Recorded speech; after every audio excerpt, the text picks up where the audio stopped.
দর্শক এই মুহূর্তে সিলেট থেকে যুক্ত হচ্ছেন প্রতিনিধি মৃণাল কান্তি দাস। আমরা সরাসরি যুক্ত হচ্ছি তার সাথে। মৃণাল, সিলেটে নির্বাচনের পরিস্থিতি ও ভোটার উপস্থিতি আপনি কেমন দেখছেন আমাদেরকে জানাবেন।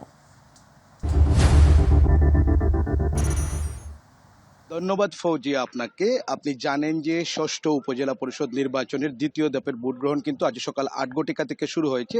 সিলেট জেলায় ৩টি উপজেলায় ভোট গ্রহণ চলছে। আমরা অবস্থান করছি সিলেট জেলার কোম্পানিগঞ্জ উপজেলাতে। আমি যদি আপনাদেরকে এখানে দেখানোর চেষ্টা করি এবং আপনার মাধ্যমে যদি মাই টিভির দর্শকদের জানাতে চাই, আজ কিন্তু সকাল ৮ থেকে ভোট গ্রহণ শুরু হয়েছে, তা চলবে বিকেল ৪টা পর্যন্ত। এবং সকাল থেকেই কিন্তু নিজেদের প্রতিনিধি বেছে নিতে লাইনে দাঁড়িয়ে ভোটাররা তাদের ভোটাধিকার প্রয়োগ করছেন।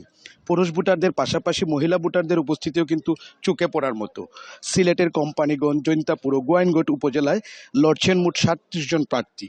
এর মধ্যে চেয়ারম্যান পদে ৯ জন, ভাইস চেয়ারম্যান পদে ১৭ জন এবং মহিলা ভাইস চেয়ারম্যান পদে ১১ জন।